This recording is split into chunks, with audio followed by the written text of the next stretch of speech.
하나님 말씀 오늘은 이사야 25장 말씀을 전하겠습니다. 6절부터 8절까지 말씀을 읽겠습니다. 만군의 여호와께서 이 산에서 만민을 위하여 기름진 것과 오래 저장하였던 포도주로 연회를 베푸시리니 곧 골수가 가득한 기름진 것과 오래 저장하였던 맑은 포도주로 하실 것이며 또 이 산에서 모든 민족의 그 가리워진 면박과 열방의 그 덮인 휘장을 제하시며 사망을 영원히 멸하실 것이라. 주 여호와께서 모든 얼굴에서 눈물을 씻기시며 그 백성의 수치를 온 천하에서 제하시리라. 여호와께서 이같이 말씀하셨느니라. 아멘. 부활절 예배 나오신 여러분에게 하나님의 은혜가 넘치도록 역사하시기를 바랍니다. 오늘 우리가 본문으로 삼고 있는 이사야 성경은 예수님 오시기 약 750년 전의 기록입니다. 하나님께서는 선지자 이사야를 통해서 메시아가 오실 것과 또 그가 고난당하시고 십자가에 달려 돌아가실 것 그리고 부활하실 것을 예언하시고 있습니다. 특별히 오늘 본문의 내용은 예수 그리스도의 부활을 통해 주시는 여러 축복과 은총에 대한 내용이 기록되어 있습니다. 6절을 보겠습니다. 만군의 여호와께서 이 산에서 만민을 위하여 기름진 것과 오래 저장하였던 포도주로 연회를 베푸시리니 곧 골수가 가득한 기름진 것과 오래 저장하였던 맑은 포도주로 하실 것이며, 주님의 부활하심을 통해서 주시는 첫 번째 축복은 연회를 베풀어 주시는 축복입니다. 잔치를 베풀어 주시고 파티를 열어 주시고 기쁨과 즐거운 행사를 진행토록 해 주신다는 것입니다. 그런데 이 축제를 어디에서 배설하시는가 하면 이 산에서 하신답니다. 여기서 말하는 산은 시온산입니다.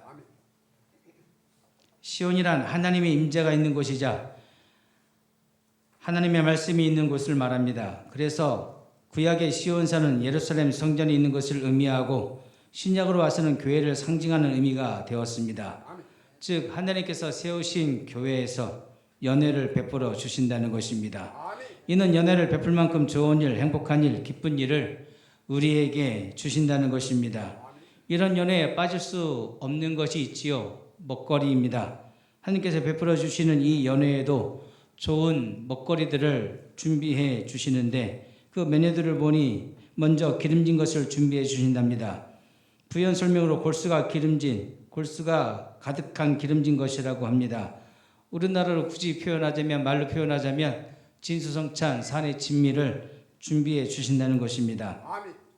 당시 이 예언을 듣는 사람들에게 왕족이나 귀족들 일부나 먹을 만한 최고급 음식을 배설하시고 그들을 초대해서 먹게 해 주신다는 의미로 말씀하시는 것입니다. 근데 이것을 먹게 된 사람들의 지경은 어땠느냐, 현실은 어땠느냐, 풀이나 먹는 인생이었습니다.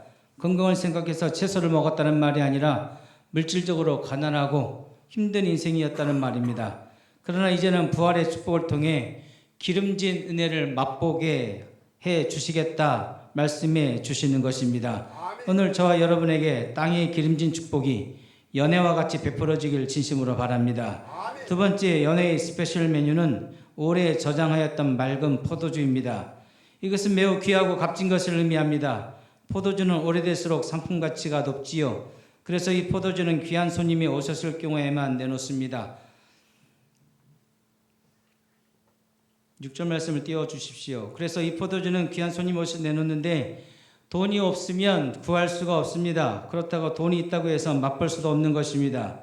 그 귀한 포도주를 소유한 주인이 손님의 가치를 높이 평가해서 그 귀한 포도주를 아깝다 하지 않고 내어놓는 것처럼 오늘 부활신앙을 가진 저와 여러분에게 하나님께서는 매우 가치있고 귀한 것으로 채워주시고 또한 우리들을 귀한 존재로 여겨주신다고 말씀하고 있는 것입니다. 근데 놀라운 것은 이것을 만민을 위해서 준비하신다고 합니다.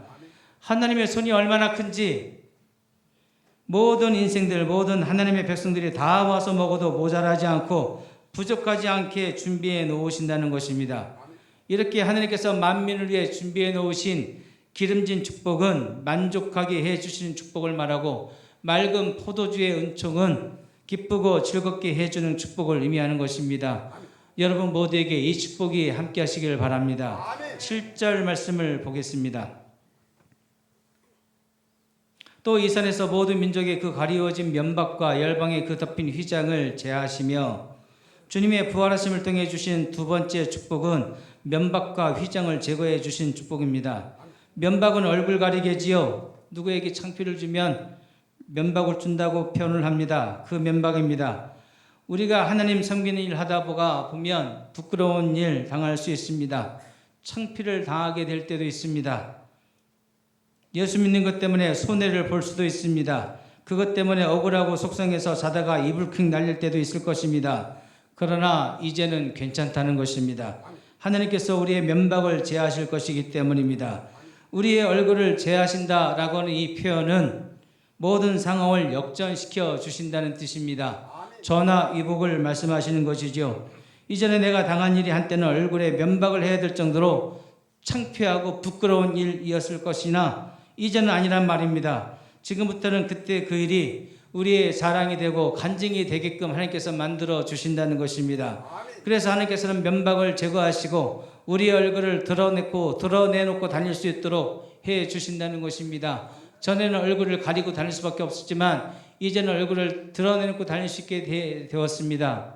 얼굴을 드러내놓고 저들로 우리에게 칭송하고 축복하고 박수하게 만들어 놓게 하시겠다는 것입니다.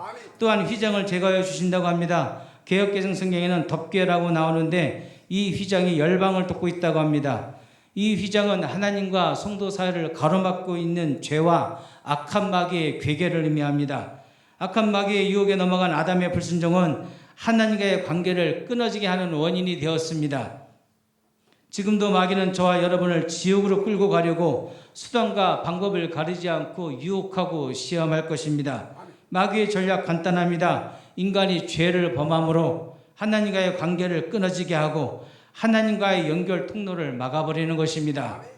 그로 인해 숨이 막혀 죽어가는 인생들을 하나님께서는 그 죄악의 휘장을 제거해 주심으로 우리로 다시 숨을 쉴 수 있도록 만들어 주셨다는 것입니다. 그 일을 주님께서 부활하심으로 해 주신 것입니다. 주님께서 부활하심으로 죄와 사망의 덮개가 제거되어지고 다시금 하나님과 소통되어지는 회복의 은혜를 누리게 하신 것입니다. 여러분 이미 잘 아시는 대로 주님 소천하실 때에 지성소에 있었던 휘장이 위로부터 아래로 갈라졌다는 것을 아실 것입니다. 마가복음 15장에 그 내용이 나오지요. 예수께서 큰 소리를 지르시고 운명하시다. 이에 성소 휘장이 위로부터 아래까지 찢어져 둘이 되니라. 이 사건은 하나님께로 나아가는 길이 완전히 열렸다는 것을 의미합니다. 순전히 주님의 공로이시고 그래서 우리는 이것을 은혜라고 부릅니다. 주님께서 죽어주시고 부활해 주신 결과로 나타난 현상들입니다. 우리 모두 이 은혜를 감사하며 살고 또한 영원토록 이 은혜를 누리시는 복된 인생 되시기 바랍니다. 8절 말씀을 보겠습니다. 사망을 영원히 멸하실 것이라. 주 여호와께서 모든 얼굴에서 눈물을 씻기시며 그 백성의 수치를 온 천하에서 제하시리라. 여호와께서 이같이 말씀하셨느니라. 주님의 부활하심을 통해 주시는 세 번째 축복이 나옵니다. 사망을 영원히 멸하시는 축복입니다. 사망을 멸하여 주신답니다. 이 표현 참 재밌습니다. 사망을 죽이신다는 겁니다. 사망이를 없애버리시겠다는 겁니다. 사실 이전까지 가장 강력한 힘은 이 죽음이었습니다. 어느 누구도 어떤 강력한 군주도 이 죽음을 이겨내지 못했습니다. 즉 사망보다 강력한 존재는 없었습니다. 적어도 인간 쪽에서는 전무했습니다. 그런데 예수님께서 오셔서 이 사망이를 이겨내 주신 것입니다. 어떻게 이기셨습니까? 생명의 부활로 이겨주셨습니다. 그렇게 주님은 부활의 첫 열매가 되어주셨습니다. 고린도전서 15장 말씀을 보겠습니다. 그러나 이제 그리스도께서 죽은 자 가운데서 다시 살아 잠자는 자들의 첫 열매가 되셨도다. 사망이 사람으로 말미암았으니 죽은 자의 부활도 사람으로 말미암는도다. 사망이 아담의 범죄로 인해 사람에게 주어진 것처럼 생명의 부활은 예수님으로 인해 사람에게 주어졌다는 것을 우리에게 가르쳐 주십니다. 그 부활의 신호탄을 주님께서 쏘아 올려주신 것입니다. 그렇게 시작된 생명의 부활이 앞으로 우리들에게도 주어져서 저 막강한 힘을 가졌던 저 사망이를 우리도 이겨낼 수 있게 해 주시게 된 것입니다. 호세아 13장 말씀을 보겠습니다. 내가 저희를 음부의 권세에서 속량하며 사망에서 구속하리니 사망아 네 재앙이 어디 있느냐, 음부야 내 멸망이 어디 있느냐, 뉘우침이 내 목전에 숨으리라. 계시록 20장 말씀도 보겠습니다. 사망과 음부도 불못에 던지오니 이것은 둘째 사망 곧 불못이라. 음부라는 장소는 죽은 영혼들이 심판을 받기 전까지 기다리고 있는 대기하는 장소라고 생각하는 히브리적인 사고의 개념입니다.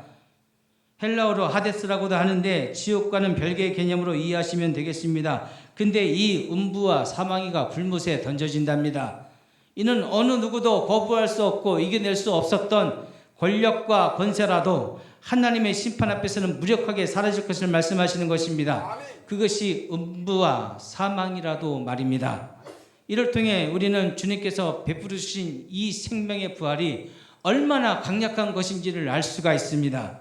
저 음부가, 저 사망이 우리를 어찌할 수 없을 정도로 주님께서 주시는 생명의 능력은 가장 강력한 힘이 되어지시는 것입니다. 주님께서는 부활의 능력을 통해 우리 성도에게 영원한 생명이 주어졌다는 것을 알게 하시고 또한 영생의 약속을 이렇게 해 주시고 있는 것입니다. 단 조건이 있습니다. 그것은 이 약속을 믿는 자에게 한해서 유효하다는 것입니다. 저는 이 자리에 계신 여러분 모두가 이 약속을 믿는 신앙이 되어서 구원의 축복 다 받아 누리게 되시기를 진심으로 바랍니다. 다시 8절을 봐주시기 바랍니다. 이후의 내용을 보시면 사망을 멸하심으로 어떤 일들이 일어나는지를 말씀해 주십니다. 먼저 모든 얼굴에서 눈물을 씻겨 주신답니다. 이제 슬픔의 눈물은 없습니다. 고난과 환난에서 건져주시고 위로해 주시는 것입니다. 신앙생활하면서 우리가 당하게 된 여러 가지 환난과 고통이 있습니다. 어려움이 있습니다. 핍박이 있습니다. 그때마다 얼마나 억울하고 속상하십니까? 그런데 주님께서 그 모든 성도의 아픔을 아시고 그 모든 원한을 다 풀어주시겠다 말씀해 주시고 있는 것입니다. 요한계시록 7장 말씀을 보시면 이는 보좌 가운데 계신 어린 양이 저의 목자가 되사 생명수 샘으로 인도하시고 하나님께서 저희 눈에서 모든 눈물을 씻어 주실 것이미러라. 계시록 21장 말씀도 보겠습니다. 모든 눈물은 그 눈에서 씻기심에 다시 사망이 없고 애통하는 것이나 곡하는 것이나 아픈 것이 다시 있지 아니하리니 처음 것들이 다 지나갔음이러라. 오늘 여러분을 아프게 하는 문제들은 무엇입니까? 오늘 여러분을 힘들게 하고 잠 못 들게 하는 그 고통은 무엇입니까? 여러분에게 있는 그 눈물을 씻어주시는 그 은혜가 있기를 진심으로 바랍니다. 또 있습니다. 다시 8절을 보시면 사망을 멸하심으로 수치를 제거해 주신다고 합니다. 우리를 수치스럽게 하는 것이 무엇인가를 생각해 보십시오. 그것은 죄입니다. 로마서 6장 말씀에 죄의 삭은 사망이라고 분명히 말씀하십니다. 그래서 모든 죄에는 사망의 종이 되어 있었습니다. 그 죄의 종된 인생들의 주인인 사망으로부터 우리들을 해방하시기 위해서 주님께서 십자가를 지셨고 그 모든 모욕과 수치를 참고 견뎌주셨다는 것입니다. 여러분 잘 아시는 대로 십자가의 형벌은 지상으로부터 약 1m에서 1.5m 높이의 죄수를 달아놓습니다. 그 높이가 말입니다. 참 부끄럽고 수치스러운 높이입니다. 왜냐하면 성화에는 그렇게 그려져 있지 않지만 실제로는 십자가의 형벌에 죄수를 십자가에 달아놓을 때 발가벗겨서 걸어놓습니다. 발가벗겨진 채로 1.2m 정도의 높이에 달아놓게 되면 그 하체가 드러나고 그 수치스러움을 그대로 드러나서 사람들에게 보이게 되어지는 것입니다. 죽어가면서까지 그 수치스러움의 고통까지도 견디게 만드는 것이 당하게 한 것이 십자가의 형벌인 것입니다. 그 수치심에다가 직경 4cm짜리 길이 20cm 되는 대못으로 양손과 발을 박아버립니다.